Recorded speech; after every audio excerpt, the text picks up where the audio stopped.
स्कंद 1 अध्याय 2 श्लोक संख्या 10। कामस्य नेन्द्रिय प्रीतिलाभो जीवेत यावता जीवस्य तत्त्वजिज्ञासा नाथो यश्चेह कर्मभिः कामस्य निन्द्रिय प्रीतिलाभो जीवेत यावता जीवस्य तत्त्वजिज्ञासा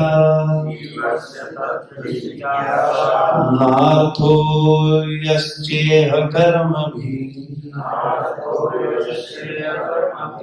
कामस्य निन्द्रिय प्रीतिलाभो जीवेत यावता जीवस्य तत्त्वजिज्ञासा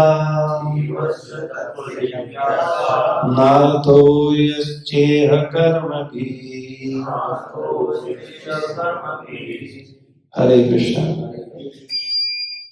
शब्दार्थ कामस्य इच्छाओं का, न नहीं इंद्रियों की, प्रीति तुष्टि लाभ, जीवेत आत्मसंरक्षण, यावता जितना, जीवस्य जीव का, तत्व परम सत्य की जिज्ञासा पूछताछ उत्कंठा, न नहीं अर्थ अंत लक्ष्य, या च अन्य जो भी,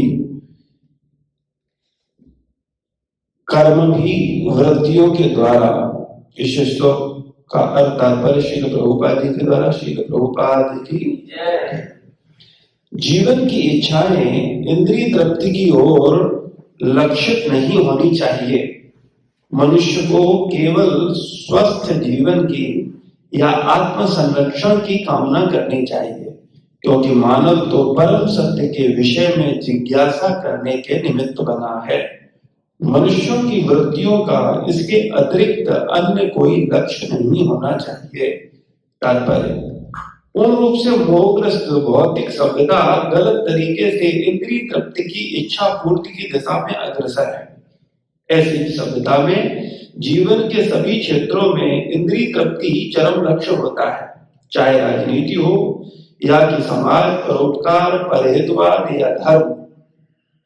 यहाँ तक कि मोक्ष में भी वही इंद्रिय तृप्ति के रंग की प्रधानता बढ़ती ही जा रही है। राजनीतिक क्षेत्र में लोगों के नेता अपनी अपनी इंद्रिय तृप्ति के लिए परस्पर झगड़ते हैं। मतदाता भी नेताओं को तभी मानते हैं जब वे उनकी इंद्रिय तृप्ति कराने का वचन देते हैं। जब मतदाता अपनी इंद्रिय तृप्ति में असंतुष्ट हो जाते हैं, तब वे नेता को पदच्युत करा देते हैं। नेताओं द्वारा मतदाताओं की इंद्रियों की तुष्टि न करके उन्हें सदैव निराश करना पड़ता है। अन्य क्षेत्रों में भी यह लागू होता है। कोई भी जीवन की समस्याओं के प्रति गंभीर नहीं है, यहाँ तक कि परम सत्य से तदाकार होने के इच्छुक पथगामी मुमुक्ष भी इंद्रिय तृप्ति के लिए आध्यात्मिक हत्या करने तक को उद्यत रहते हैं। किंतु भागवत का कथन है, मनुष्य को इंद्रिय तृप्ति के लिए नहीं जीना चाहिए। इंद्रियों की तुष्टि वहीं तक दी जाए जहां तक आत्म संरक्षण हेतु आवश्यकता हो, इंद्रिय तृप्ति के लिए नहीं। चूंकि शरीर इंद्रियों से बना है और ये इंद्रियां कुछ न कुछ तुष्टि चाहती हैं, अतः ऐसी इंद्रियों की तुष्टि के लिए कुछ विधान बताए गए हैं, किंतु इंद्रियां अनियंत्रित भोग के लिए नहीं है। उदाहरणार्थ, विवाह यानी स्त्री तथा पुरुष की युति संतान उत्पत्ति के लिए आवश्यक है, किंतु यह इंद्रिय भोग के लिए नहीं होता। स्वेच्छ निरोध के अभाव में पारिवारिक नियोजन के लिए प्रचार करना पड़ता है, किंतु मूर्ख लोग यह नहीं जानते कि परम सत्य की खोज में लगते ही स्वतः परिवार नियोजन हो जाता है। परम सत्य की खोज करने वाले कभी भी अनावश्यक इंद्रिय तृप्ति के प्रति आकृष्ट नहीं होते, क्योंकि परम सत्य की खोज के कार्य में वे पूरी तरह व्यस्त रहते हैं। अतएव जीवन के प्रत्येक क्षेत्र में परम सत्य की खोज को ही चरम लक्ष्य बनाना चाहिए। इससे मनुष्य सुखी होगा, क्योंकि वह तरह तरह की इंद्रिय तृप्ति में कम लिप्त होगा और वह परम सत्य क्या है इसकी व्याख्या आगे की गई है। ओम अज्ञानतिमिरान्धस्य ज्ञानाञ्जनशलाकया चक्षुरुन्मिलितं येन तस्मै श्रीगुरवे नमः। हरे कृष्ण। हरे कृष्ण। तो श्लोक आज हमारे साथ साथ बोलिए। जीवन की इच्छाएं इंद्रिय तृप्ति की ओर लक्ष्य नहीं होनी चाहिए।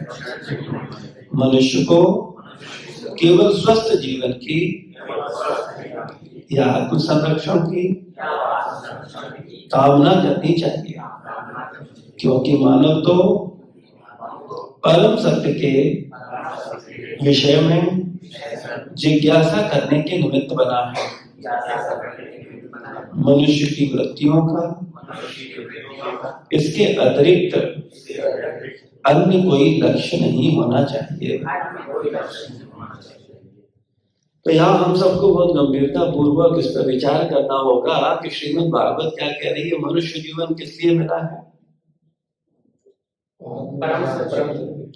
परम सत्य को जानने के लिए। लेकिन हम लोग परम सत्य को जानने के प्रति बिल्कुल गंभीर नहीं है।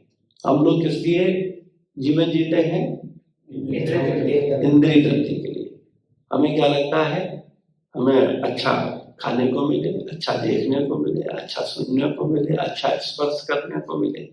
और ये अच्छे की कोई लिमिट है? और वो लिमिट, चलो तुम पूरे जीवन लगे भी रहो तो क्या आंख संतुष्ट होगी? काम संतुष्ट होगा? त्वचा संतुष्ट होगी? तो जो मूर्ख लोग होते हैं वो इस पर बिना विचार किए केवल एक सूत्री कार्यक्रम इंद्रिय तृप्ति में लगे रहते हैं और पूरा मनुष्य जीवन बर्बाद करके संसार से चले जाते हैं। और वो सांसारिक दृष्टि से बड़े होशियार कहलाते हैं। क्यों होशियार कहलाते हैं? क्योंकि उनके पास देखने के लिए बड़े सुंदर सुंदर चीजें हैं, जैसे सुंदर गाड़ी है, सुंदर घर है, सुंदर परिवार है, सुंदर बच्चे हैं, है ना।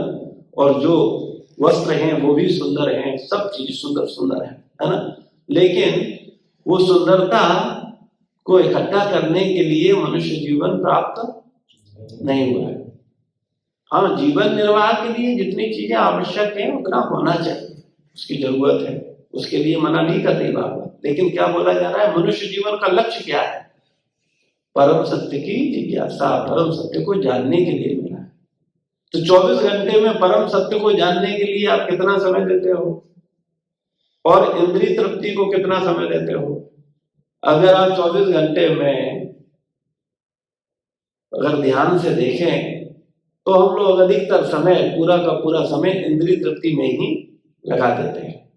लेकिन वास्तविकता में यह मनुष्य शरीर सत्य की जिज्ञासा के लिए, इसीलिए बार बार सत्संग होता है, तुम लोग चर्चा करते हैं, पूछते हैं मनुष्य शरीर किस लिए मिला है, क्या पर्पज है इसका, उद्देश्य क्या है, लक्ष्य क्या है? तो लक्ष्य क्या है? परम सत्य की प्राप्ति, परम सत्य को जानना कि सत्य क्या है। लेकिन सत्य को जाने बिना हम सब पूर्ण रूप से इंद्रिय तृप्ति में लगते रहते हैं, पशुवत जीवन जीते हुए। भले ही हम कहें अरे नहीं हम तो मंगला आरती करते हैं, या हम तो सुबह साधना करते हैं, या हम तो परम सत्य को जानना चाह रहे हैं, लेकिन उस सत्य को जानने के लिए वास्तविकता में हम कितने गंभीर हैं वो डिसाइड करेगा कि आप परम सत्य को समझ पाएंगे कि नहीं। कई बार सत्संग होता है कॉलेज में या फिर हम लोग मोहल्लों में, घर में, मंदिर में सत्संग करते हैं और लोगों को ये बताते हैं कि वास्तविकता में आप शरीर नहीं, कौन हो? आत्मा हो। और इसका तर्क के साथ गुरुजनों की कृपा से, जो गुरुजनों से सुना है, शास्त्रों में पढ़ा है, उसको समझा है, उस आधार पर चर्चा करते हैं। और चर्चा करने के बाद क्या निष्कर्ष निकलता है कि हम शरीर नहीं, आत्मा है। लेकिन इसको लोग सुन लेते हैं, समझ भी लेते हैं हम थोड़ी देर के लिए, लेकिन वास्तविकता में इसे स्वीकार नहीं करते। तो जो स्वीकार नहीं करेंगे तो फिर हम किसे बेवकूफ बना रहे हैं? अपने आप। हम अपने आप को ठग रहे हैं। और ये हम अपने आप को अनेक जन्मों से कर रहे हैं। हम अपने को जानवाना ही नहीं चाहते कि वास्तविकता मनुष्य जीवन क्या उद्देश्य। आप ईमानदारी से बताओ, क्या उद्देश्य लेकर के आप जी रहे हो? अगर ईमानदारी से उत्तर दोगे कि क्या उद्देश्य, आपके जीवन जीने का उद्देश्य क्या है, क्यों जी रहे हो? शास्त्र में तो यहां तक कहा गया कि 5 दिन की जिंदगी अच्छी है जो सत्य की जिज्ञासा के लिए, सत्य को प्राप्त करने के लिए, भगवान को जानने के लिए जो हो, वो 5 दिन का जीवन अच्छा है बजाय ब्रह्मा की उम्र के। कोई ब्रह्मा जी की आयु तक भी जीवित रहे और केवल इंद्रिय तृप्ति में लगा रहे, खास करके मनुष्य शरीर, तो क्या है वो? श्रम एव ही केवलम, सब बेकार है, कोई मतलब नहीं। लेकिन अगर वो परम सत्य को जानता है, परम सत्य को जानने में अपना जीवन लगाता है, तो वो समय उसका कैसा है? सफल है। शास्त्रों में कहां तक कहा गया कि सूर्य हर व्यक्ति की आयु हर रहे, हर पल, है ना जी। जैसे जैसे हम देखते हैं दिन निकला तो रात हुई, हमें नहीं पता चलता, लेकिन जैसे ही दिन खत्म होता है सूर्य क्या करते हैं, हम सबकी आयु का एक दिन कम हो जाता है। हर होता है कि नहीं होता? आयु हर लेते हैं, लेकिन हमें पता चलता है नहीं। और हम लोग इस पर कोई ज्यादा विचार भी नहीं करते, और ना सोचते हैं कि नहीं नहीं हमें इस पर कोई गंभीरता पूर्वक कार्य करना है। इस पर हम लोग विचार नहीं करते कि मनुष्य जीवन हमारा किस लिए मिला है। इस पर बिना विचार किए केवल लक्ष्य क्या है?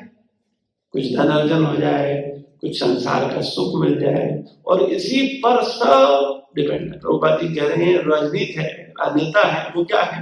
नेता आश्वासन देते हैं जनता को, हम तुम्हारी इंद्रिय तृप्ति करेंगे, हम तुम्हारे लिए रोड बनवाएंगे, हम तुम्हारे लिए पानी देंगे, हम लाइट देंगे, जैसे तुम फ्रिज, एसी, कूलर सब चला सको, है ना? हम सस्ती लाइट देंगे। आज जो भी चुनाव हो रहे हैं वो किस पर आधारित है? इंद्रिय तृप्ति पर आधारित है। एक व्यक्ति कहता है हम तुम्हारी इतनी इंद्रिय तृप्ति करेंगे, और दूसरे कहता है नहीं नहीं हम तुम्हारी इससे भी ज्यादा इंद्रिय तृप्ति करेंगे। तो जो हमें लगता है कि ये हमारी ज्यादा इंद्रिय तृप्ति कर रहा है, हम लोग उसे वोट दे देते, उसे नेता बनाते हैं। और अगर वो हमारी इंद्रिय तृप्ति नहीं करता तो हम क्या करते हैं? उसे उसके पद से हटा देते हैं कि नहीं? तो वास्तविकता, अगर आप घर में देखो, परिवार में देखो, आप अच्छा सब छोड़ो, आपको संसार में प्रिय कौन है? इससे ही पता चल जाएगा आप कितने कपटी हो या कितने असली हो। बात समझना बड़े ध्यान से। आप असली हो या कपटी हो, एक छोटे से उत्तर देने से पता चल जाएगा कि वास्तविकता में हमारा मूड क्या है। हम परम सत्य की जिज्ञासा के निमित्त जी रहे हैं या इंद्रिय तृप्ति के लिए जी रहे हैं? हमारा मूल लक्ष्य क्या है? ईमानदारी से उत्तर दें। परम सत्य की जिज्ञासा बोलेंगे हम लोग, है ना? बोलेंगे? नहीं बोले? और प्रैक्टिकल बात करें, आपको समझ में आएगा। आपको संसार में कौन प्रिय है? जो आपकी इंद्रिय तृप्ति कराए या जो परम सत्य बताए? जो इंद्रिय तृप्ति कराए। आपको कौन अच्छा लगता है? किससे प्रेम होता है आपका? इंद्रिय तृप्ति। हाँ, आपको इंद्रिय तृप्ति कराए वो आपको बहुत प्रिय हो जाता है, और जो परम सत्य समझाए वो प्रिय नहीं होता है। तो हम आत्महत्यारे हैं कि नहीं? लेकिन हम समझने को तैयार। हम सोचते हैं हम बड़े ऊंचे भक्त हैं, हम तो बड़े अच्छे भक्त हैं, लेकिन हमें वो प्रिय नहीं है जो हमें सत्य की परम सत्य बताए। उस तरफ हमारा कोई प्रेम नहीं। और कोई इंद्रिय तृप्ति कराए, कोई आपके लिए आए हुए BMW दे दे आपको, फिर क्या करोगे आप? एकदम लट्टू हो जाओ। अरे देखो कितना प्यार करता है, क्या देखो मेरे लिए क्या किया है। इससे पता चलता है कि हम लोग कपटी लोग हैं। हम लोग बोले भले ही खूब हरे कृष्णा करें, खूब गीता पढ़ें, भागवत पढ़ें, लेकिन वो हम समझ नहीं रहे हैं कि हम कर क्या है, लक्ष्य क्या है, हमारा उद्देश्य क्या है। उद्देश्य विहीन जीवन जी रहे हैं और अपने ही साथ धोखा कर रहे हैं, और मानने को तैयार नहीं कि हम धोखा कर रहे हैं। हम तो अरे ऐसे कैसे, हम तो बड़ा भजन कर रहे हैं, हम विचार करने को तैयार नहीं। लेकिन हमारा कपट यहां से प्रकट हो जाता है कि अगर हम निष्पक्ष अपना मनन चिंतन करके अध्ययन करें कि हमें कौन व्यक्ति प्रिय है, जो इंद्रिय तृप्ति कराए या जो परम सत्य का साक्षात्कार कराए। तो उत्तर निष्पक्ष क्या मिलता है? इंद्रिय तृप्ति कराए। अच्छा, पशु लोग जो है वो किसके लिए उन्हें पशु शरीर मिला है? परम सत्य की जिज्ञासा के लिए। वो किस लिए है? वो इंद्रिय तृप्ति के लिए। ठीक है, तो हम लोग कहते हैं हम मनुष्य हैं, हम इस पर बहस करने को तैयार हैं। अरे कैसी बात कर रहे हो, हम मनुष्य हैं। और पहले नहीं थे, चलो मान लिया, अब तो हम 16 माला 4 नियम कर रहे हैं, अब तो मनुष्य हैं, मानो आप मनुष्य हैं। लेकिन क्या वास्तविकता में हम परम सत्य की जिज्ञासा करने के प्रति गंभीर हैं या परम सत्य को पाने के लिए गंभीर हैं?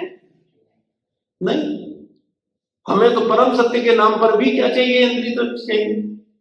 वहां पर भी हम ये देखते हैं कहां किधर किधर कहां से ज्यादा इंद्रिय तृप्ति होगा। लक्ष्य घूम फिर के अगर देखा जाए तो जीव क्या करता है?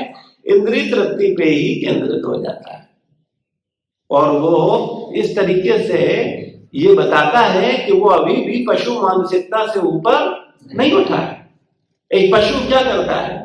पशु को अगर आप देखेंगे तो पशु किससे प्रेम करता है? जो उसकी जितनी इंद्रिय तृप्ति करता है। पशुओं को उनके बच्चे बहुत प्रिय होते हैं, क्योंकि बच्चों से उन्हें क्या होता है?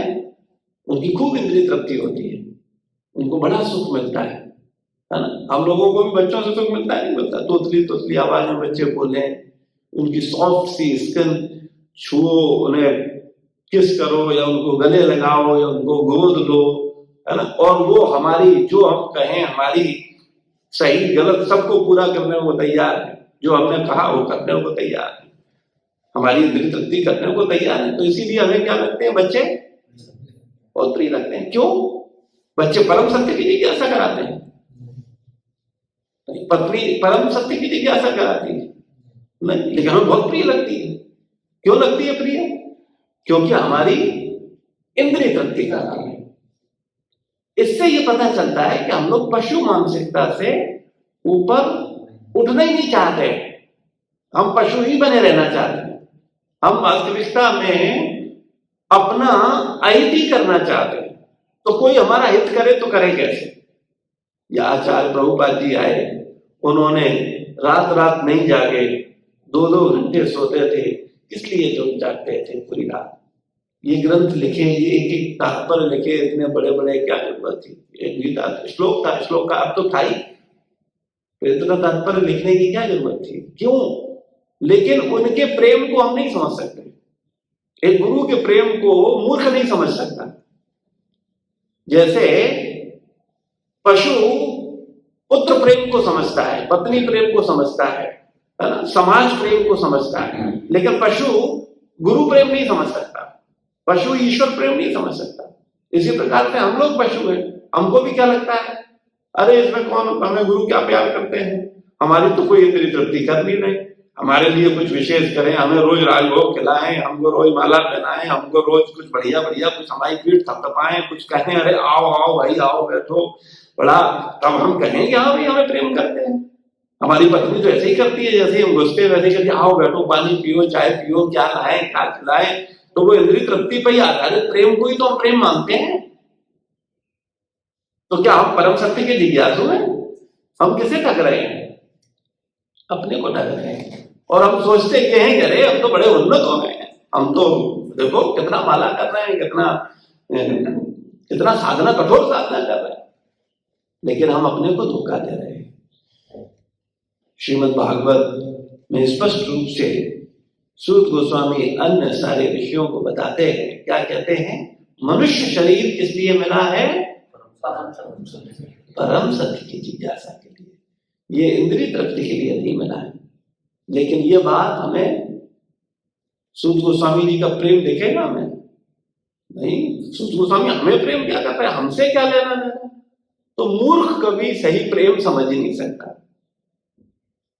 पशु प्रेम समझेगा। इसीलिए आजकल लोग पशुओं से बहुत प्रेम कर रहे हैं। आज माता पिता को तो अनाथालय में डाला जा रहा है और कुत्तों को बेडरूम में सुलाया जा रहा है। आप घर घर देखिए, माता पिता के मल को उठाने में शर्म आ रही है, उनकी मल उठाने के लिए नर्स लगाई जा रही है ना। और कुत्ते का मल खुद उठाया जा रहा है, बड़े प्यार से उठाया जा रहा है। कारण क्या कारण है? क्योंकि सब कुत्ते हो गए हैं। हाँ, जो जैसा होता है उनको उनके साथ में आनंद आता है। कड़वी बात है, बुरा लगता है हमें, सुनने में बुरा लगेगा, अरे ऐसे कैसे कह दिया, आप कुत्ता कह रहे हैं, लेकिन वास्तविकता यही है। एक मनुष्य को मनुष्य के साथ अच्छा लगता है। इसको और सरलता से समझिए तो आपको बात स्पष्ट हो जाएगी। एक गुंडे को गुंडे के साथ अच्छा लगता है कि नहीं लगता, है ना। एक स्त्री लंपट को स्त्री लंपट के साथ अच्छा लगता है ना। एक बिजनेसमैन को बिजनेसमैन के साथ अच्छा लगता है, और एक सत्संग करने वाले को सत्संग करने वाले के साथ अच्छा लगता है। एक गुरु प्रेम करने वाले को गुरु प्रेम करने वाले के साथ अच्छा लगता है। भगवत प्रेम करने वाले को भगवत प्रेम करने वाले के साथ अच्छा लगता है। समझाती हो जाते हैं ना, समविचार भी हो जाते हैं ना। जो समविचार हैं तो एक दूसरे को विचार करते हैं, एक दूसरे से साथ रहना चाहते हैं, प्रेम करना चाहते हैं। तो आजकल का समाज का क्या दुर्गति हो रहा है, और हम उस दुर्गति के खुद कारण हैं। हम दूसरों पे उंगली ना उठाएं, हम अपना आचरण झांकें, और अपने व्यक्तिगत आचरण में केवल हम अपने को बदल लें। हम समाज नहीं बदल सकते, हम दुनिया नहीं बदल सकते। हम केवल अपने को ईमानदारी से बदल लें कि हम पशु न रहें, हम परम सत्य के जिज्ञासु बनेंगे। जिस दिन हम परम सत्य के जिज्ञासु बनेंगे, उस दिन जो हमें परम सत्य देगा उससे हमारा वास्तविक प्रेम हो जाएगा, और उसके लिए हम सर्वस्व करने, जैसे जो हमारी इंद्रिय तृप्ति करता है उसके लिए हम सर्वस्व करने को तैयार रहते हैं कि नहीं रहते? आप विचार करो, जो आपकी इंद्रिय तृप्ति करता है। भाई आप मुझे एक बात बताओ, आप जब से पैदा हुए हो तब से अभी तक पूरे जीवन में किस संबंध ने आपकी सबसे ज्यादा इंद्रिय तृप्ति करी?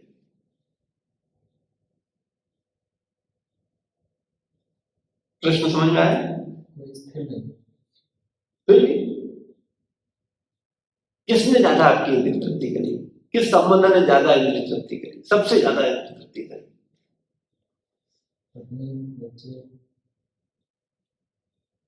हाँ, स्त्री सबसे ज्यादा इंद्रिय तृप्ति करती है, पत्नी सारी इंद्रियों को तुष्ट करती है। माता पिता आपके इंद्रियों को तुष्ट करते हैं, आपको खिलाते हैं, पिलाते हैं, प्यार करते हैं, है ना, लेकिन वो सारी इंद्रियों को तुष्ट नहीं करते। लेकिन स्त्री पुरुष का और पुरुष स्त्री का क्या करते हैं? सारी इंद्रियों, गुप्त इंद्रियों को भी संतुष्ट करते हैं। इसलिए जो हमारी इंद्रियों को संतुष्ट करता है वो हमें क्या लगता है? सबसे प्रिय लगता है, सबसे अच्छा लगता है, उससे ज्यादा कोई अच्छा नहीं लगता। तो वास्तविकता में हमारा असली मूड क्या है? पशु। और इस चेतना से, हम पशु चेतना से बाहर नहीं निकलना चाहते। तो अगर हम पशु चेतना से बाहर नहीं निकलना चाहते हैं और भगवान हमें अगले जन्म में पशु बनाए, तो भगवान क्या गलती कर रहे हैं, या भगवान की व्यवस्था क्या करती है? भाई आप पशु ही रहना चाहते हो और पशु ही बने रहना चाहते हो, और तुम पशु जैसी चेतना रख रहे हो, तो भगवान कहते हैं फिर मनुष्य बन के क्या करोगे? मनुष्य शरीर तो है परम सत्य की जिज्ञासा के लिए, परम सत्य को प्राप्त करने के लिए, तप करने के लिए, लेकिन तुम तो पशु रहना चाहते हो। तो भगवान कहते ठीक है, पशु बन जाते हो। तो 4 दिन तो हम बड़ा इंद्रिय तृप्ति करके खुश होते हैं, और वो इंद्रिय तृप्ति भी सुख नहीं देती है। लेकिन मूर्खों को कहां समझाओ? एक कुत्ते को आप समझा सकते हो? आप पशु समाज को बुलाओ, कुत्ते बिल्ली सबको बुलाओ, उन्हें समझाओ, उन्हें समझा सकते हो? नहीं समझा सकते, क्योंकि वो मानने को तैयार नहीं है, बल्कि वो शत्रु हो जाए। आप किसी की इंद्रिय तृप्ति में बाधा बन जाओ, वो आपका क्या बन जाएगा? शत्रु बन जाएगा। बनते कि नहीं बनते? एक कुत्ते के सामने हड्डी डाल दी जाती है, और कुत्ता क्या करता है? उस हड्डी को चबाता है। हड्डी में कोई स्वाद है? लेकिन उसे स्वाद कैसे लगता है? क्योंकि वो हड्डी को चबाता है तो उसके ही गलफड़े फटते हैं, मसूड़े फटते हैं, उसका ही खून निकलता है, और वो उसे कैसा लगता है? अच्छा लगता है। और आपको दया है, अरे ये कुत्ता है, मेरा कुत्ता है, मैंने इसे पाला है, ये क्या हड्डी, इसमें कोई स्वाद तो नहीं है। इसको कुछ अच्छा खिलाते हड्डी छीन लें, तो आप भले ही मालिक बने रहना, लेकिन हड्डी जरा कुत्ते से छीन के दिखाना, वो क्या करेगा? वो गुर्राएगा। अच्छा, आपकी इंद्रिय तृप्ति अगर कोई छीने तो हम क्या करते हैं? खुश होते हैं। तो अगर हम खुश नहीं हो रहे हैं तो हमें ईमानदारी से समझना चाहिए कि अभी हम कौन हैं? बस एहसास करने की चीज है। अगर आप समझना चाहो तो समझो, नहीं समझ धोखा देना चाहो तो देते रहो अपने को, मानना चाहो तो मान करो। तो अगर आप दुनिया में अपने को मानता का सर्टिफिकेट दे रहा है कि वो बहुत महान है, वो बहुत उच्च है, वो बहुत श्रेष्ठ है, वो बहुत भगवत भक्त है, तो ठीक है, वो अपने सर्टिफिकेट जो देना दो। आप गलतफहमी के शिकार रहना चाहते हो, रहते रहो भाई। आप अपने आप को मार्कशीट में 100 में 100 नंबर देकर के मार्कशीट छाप कर घर में रख लो, वो तो किस काम की है? उसे काम बनेगा? तो ऐसी मार्कशीटें हम अपने आप को रोज देते हैं कि हम में ये अच्छा ही है, हम बहुत अच्छे भक्त हैं, हमारे अंदर ये। लेकिन मानसिकता, भक्त किसे बोलते हैं? जिसका भाव परिवर्तित हो जाए। और भाव ही परिवर्तित नहीं हो, मूल भाव वही है, क्रियाएं बदल गई हैं। पहले 8 बजे उठते थे, 9 बजे उठते थे, अभी 4 बजे उठने लगे। क्रियाएं बदली हैं, भावनाएं नहीं बदली। विचार करो ईमानदारी से अपने ऊपर। भावना बदली तब माना जाएगा जब इंद्रिय तृप्ति करने वाले तुम्हें अच्छे न लगे और परम सत्य को बताने वाले, परम सत्य की जिज्ञासा, परम सत्य को समझाने वाले, परम सत्य को देने वाले आपको प्रिय लगने लगे। और कितने प्रिय लगने लगे? इंद्रिय तृप्ति करने वालों से ज्यादा प्रिय लगने लगे। और आप उतना उनके लिए करने लग जाओ जितना इंद्रिय तृप्ति करने वालों के लिए करते हो। भाई जो आपकी इंद्रिय तृप्ति करता है उसके लिए आप क्या नहीं करते बताओ? कोई संबंध होता है? कुछ नहीं होता। तो लेकिन इंद्रिय तृप्ति करे तो उसके लिए क्या क्या लोग करने को तैयार है। लेकिन परम सत्य की जिज्ञासा करने वाले को, परम सत्य देने वाले के प्रति कुछ करने को तैयार है नहीं है। लेकिन जो होते हैं वो वास्तविकता, आप देखो अंतरराष्ट्रीय कृष्ण भावनामृत संघ, परम सत्य की जिज्ञासा करने वाले लोग, जो जिनको जिज्ञासा थी, वो परम सत्य प्राप्त करना चाहते हैं, परम सत्य पाना चाहते हैं, उनके द्वारा ही ये बना है। आप देखते हो प्रभुपाद जी जो परम सत्य बता रहे थे, उस परम सत्य को जो समझ रहे थे वास्तविकता में, वो क्या कर रहे थे? अपने को पूरा जीवन समर्पित कर दिया। 2-2 करोड़ ले जाके चरणों में डाल दिए, 5-5 करोड़ चरणों में डाल दिए, बोले इसको आप भगवान की सेवा में लगाइए। ये इंद्रिय तृप्ति के लिए नहीं है, ये भगवान की सेवा के लिए है। किए कि नहीं किए? फिर लोग क्यों किए? क्योंकि उनको ये समझ में आ गया कि परम सत्य इंद्रिय तृप्ति से ज्यादा श्रेष्ठ है। और हमें ये बात समझ नहीं आती, हम समझना भी नहीं चाहते। हम तो बस क्लास करना चाहते हैं।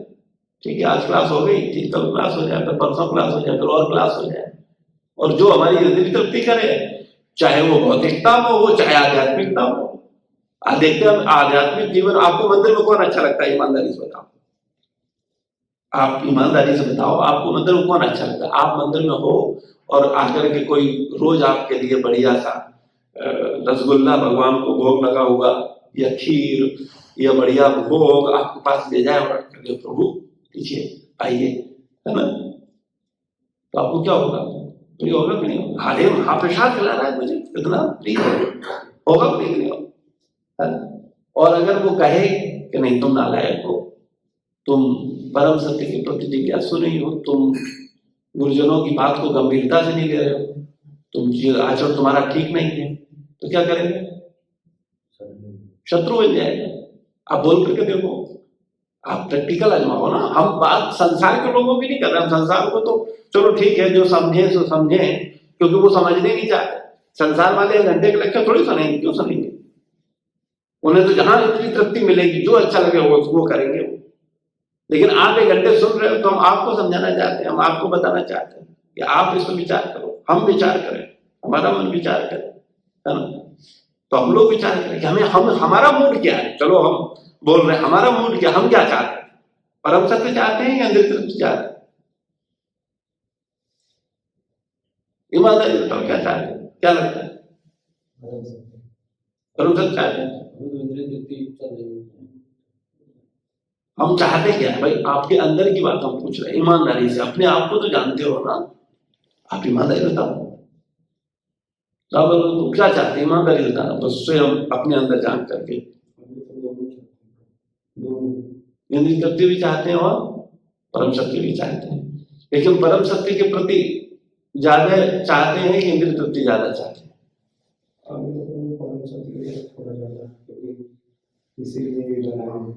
हाँ, देखो, जो व्यक्ति परम सत्य का जितना उसका रुझान होगा उतना उसके कार्यकलाप भौतिक इंद्रिय तृप्ति से कम होंगे और वो आध्यात्मिक जीवन में अपने समय को ज्यादा लगाएगा। लेकिन वो समय तो लगाएगा, लेकिन समय सही डायरेक्शन में है कि नहीं है, ये फिर मन का खेल होता है।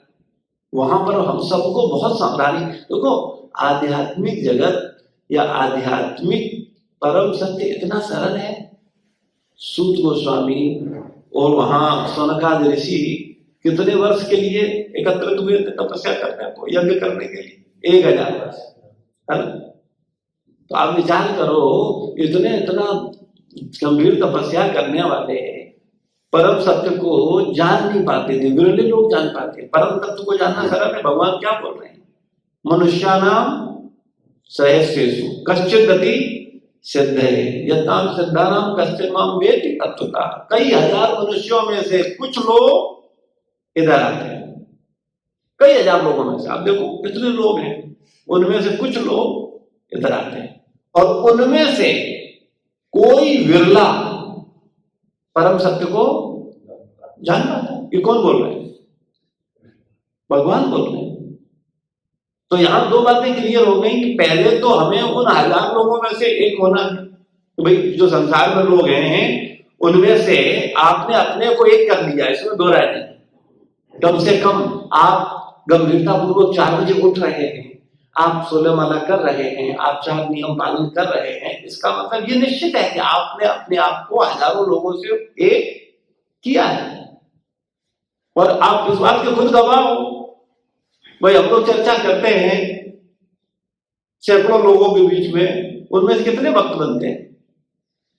भाई 4। भक्त शब्द कह करके कई बार हम लोग कंफ्यूज होते हैं। वास्तविकता में भक्त ना कह करके ये कहें कि उतने सैकड़ों लोगों में से एक व्यक्ति आता है भक्त बनने के लिए। भक्त नहीं है, भक्त बनने के लिए वो आ गया। बहुत से तो आए ही नहीं।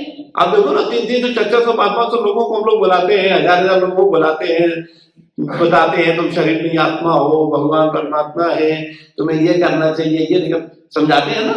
लेकिन उसमें से निकल करके कितने आते हैं परम सत्य की जिज्ञासा के लिए? कुछ लोग। तो इसका मतलब जो निकल के आए हैं वो कुछ हजार में से छटे हुए लोग हैं जिन्होंने संकल्प लिया है कि हम भक्त बनेंगे, यानी परम सत्य को समझेंगे। अब समझने के लिए आप तो गए, अब होता है अंदर द्वंद्व शुरू। कोई किसी को समझाता है, कोई किसी को समझाता है। आप देखना, आपस में लोग दूसरे को समझाते हैं कि नहीं समझाते? ईमानदारी बता। पहले तो हमारा ही मन हमें समझाता है और कोई तो बाद में समझाएगा, ठीक है ना? और उसके बाद क्या होता है, हम एक दूसरे को समझाते हैं।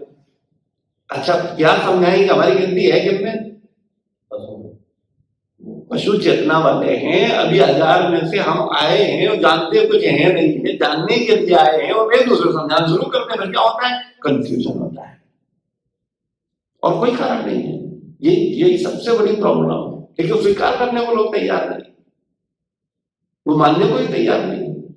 वो कहते अरे हम समझ, आओ तुम आओ, अरे हमारे पास आओ, टाइम तो आकर के जरा आओ, हम तुम्हें समझा दें, हमारे पास बैठो, बैठो तो सही। प्रत्येक व्यक्ति एक दूसरे को समझाने के लिए तैयार है कि नहीं है? बताओ, आप क्या देखते हैं? तो इसीलिए हम लोगों का ये प्रॉब्लम है कि हम सत्य को समझे नहीं है, लेकिन समझाना चाहते हैं।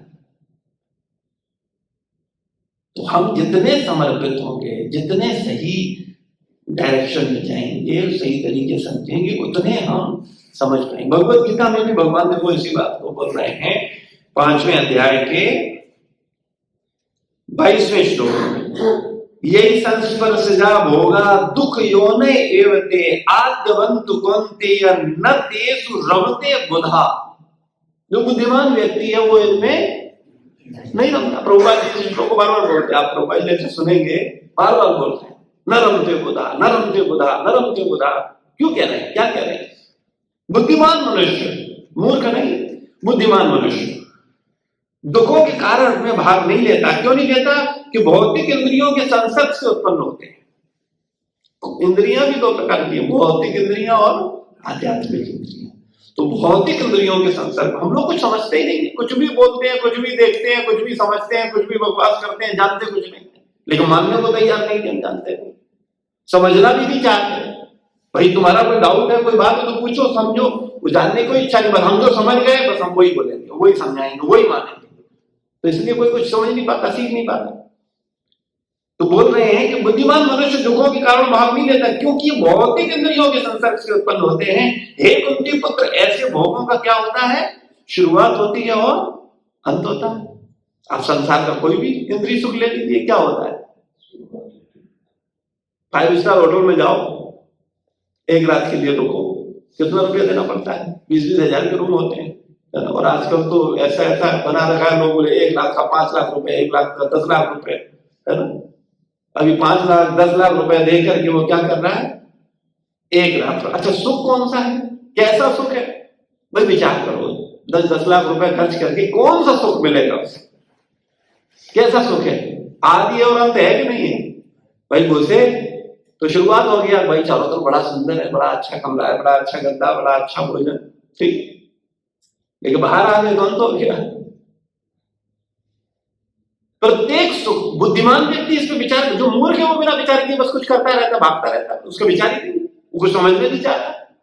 लेकिन जो बुद्धिमान व्यक्ति वो विचार करता है, कौन सा सुख है इसमें, कौन सा सुख है? हमने इतनी मेहनत करी और हमने ये 5,000 रुपए, 10,000 रुपए, ये 10 लाख रुपए किसमें कमाए?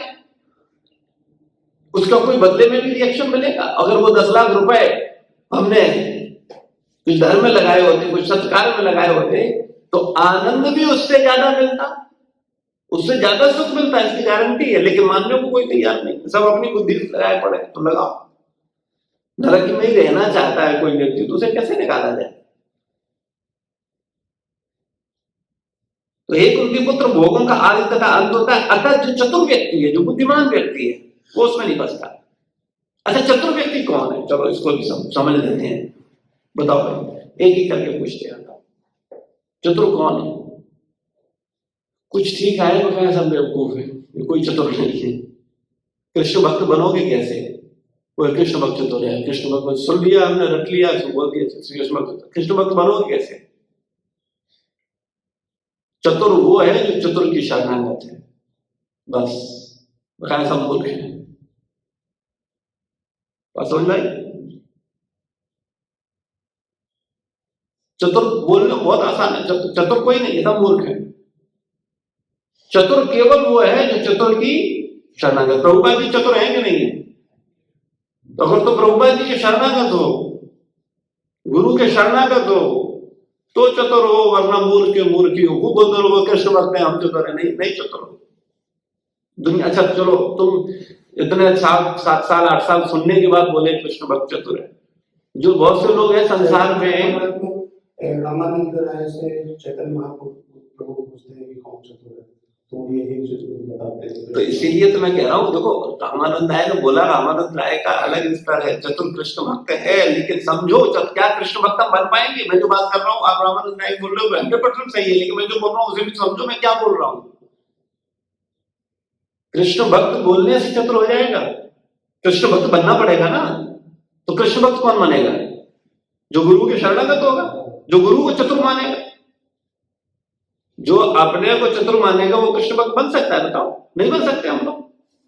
चतुर वो बनेगा जो वास्तविकता में चतुर का शरणागत है, वो चतुर बनेगा।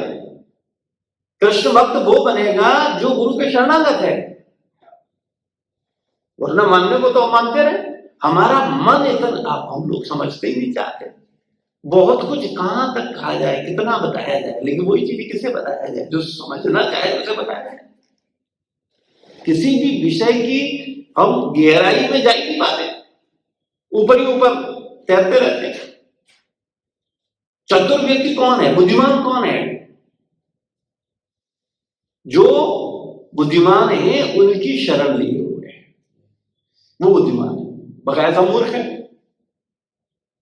तो जो गुरुजनों की शरण लिए है, जो शास्त्र की शरण लिए है, जो भागवत कह रही है वो कर रहा है। और भागवत में तो इतना कुछ दे दिया कि गीता में इतना, गीता पढ़ने वाला गीता को समझ पाए। गीता में 700 श्लोक है। अर्जुन कुछ कहता, भगवान कभी आप कह रहे जे करो, कभी कह रहे जे करो, कभी कह रहे क्या करें बताओ? बोलता नहीं बोलते? बहुत मुश्किल। देखो, अहम कटता है तो दुनिया में सबसे ज्यादा पीड़ा होती है। महसूस करते हो? महसूस किया है? तुम्हें गलत साबित कर दिया जाए, गलत साबित कर दिया जाए, यानी तुम्हें काट दिया जाए, बस फंथना जाते हैं अंदर से, ये कैसे हो गया? बहुत बहुत पीड़ा होती है। बस काट दो हमें। और ये काटने की सेवा किसकी है? रूप गोस्वामी आचार्य हम लोगों को क्या बताते हैं शास्त्र में कि गुरु का सेवा है। लेकिन ये सेवा लेने को कितने लोग तैयार हैं? सेवा तो ठीक है, सेवा ठीक है, सर्विस स्टेशन खुला हुआ है, सर्विस करवाने गाड़ी जाएगी तभी तो सर्विस होगा। तो सर्विस करवाना कौन चाहता है? कौन अपने आप को कटवाना चाहता है? नहीं, बहुत पीड़ा होती है। हम जो कहें उसमें हाँ में हाँ हो, हम जो सुने, हम जो बोले उसमें हाँ में हाँ हो, हम जो समझे हैं बस उसी में बोले हाँ, अरे वाह बहुत बढ़िया, बहुत बहुत अच्छा, बिल्कुल सही बात की, अरे बहुत अच्छा। अभी जैसे आप लोगों सबने बोला, हम कहते अरे वाह बहुत बढ़िया, बहुत बढ़िया, बहुत बढ़िया, हाँ अरे वाह बहुत अच्छा है। और मैं काट दिया सबको भी, सब गलत है। अरे ऐसे कैसे? यहाँ ये बात है, वहां वो बात, ऐसा है कैसा? समझो, बारीकी समझोगे समझ में आएगा। हमारा प्रॉब्लम कहाँ है कि अब किसकी प्रगति होती है और किसकी प्रगति रुक जाती है? चलो बहुत सरल उत्तर, किसकी प्रगति होती है और किसकी प्रगति रुक जाती है। और छोड़ो, हमारी प्रगति आज तक जो हुई है और आगे जो होगी वो किस पर निर्भर है?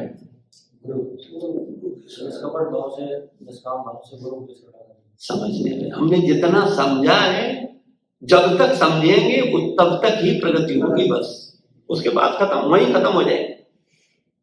इसीलिए प्रभुपाद जी क्या बोलते थे, हम लोग तो नकल कर रहे हैं, भेड़ चाल में भेड़े हैं ना। हम कई बार बोलते नहीं, बहुत ज्यादा बोलने पर लोगों को बड़ा पीड़ा होती है, इसलिए ज्यादा बोलते नहीं, क्योंकि लोग समझना नहीं चाहते, उस स्तर पे जाना नहीं चाहते ना। भाई लेवल है नहीं तो चर्चा क्यों किया जाए, उसका पर्पज क्या है?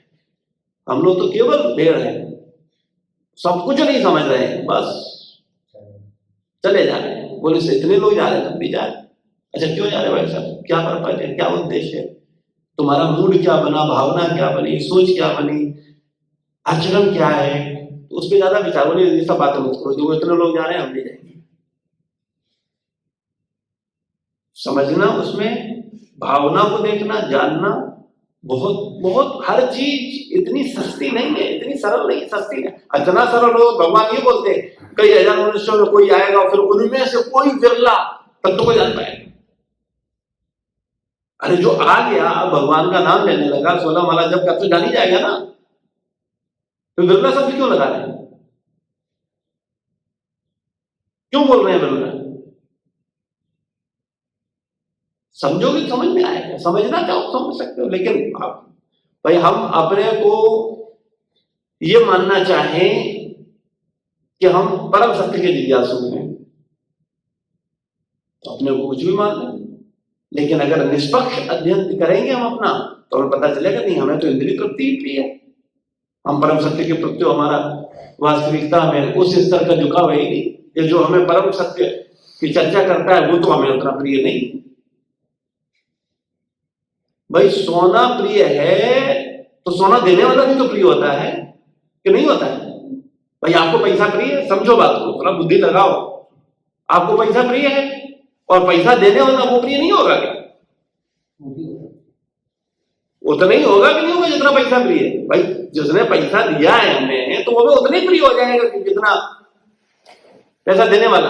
पैसा जितना प्रिय है वो पैसा देने वाला भी प्रिय हो। तो कहने का तात्पर्य है ऐसे ही जब परम सत्य प्रिय होगा तब परम सत्य देने वाला प्रिय होगा। अभी हमें परम सत्य प्रिय नहीं, यानी भगवान ही प्रिय नहीं है। कड़वी बात और सच्ची बात यह है, हम बोले भले ही कुछ भी अज्ञानता के कारण, लेकिन वास्तविकता जो है वो ये है कि हमें वास्तविकता में परम सत्य प्रिय है ही। तो अगर परम सत्य प्रिय हो तो हमारा हाल तो जानो। तो इसलिए हम सब लोगों को इस पर विचार करना चाहिए। श्री प्रभुपाद की जय, गुरु महाराज की जय, समस्त भक्त वृंद की।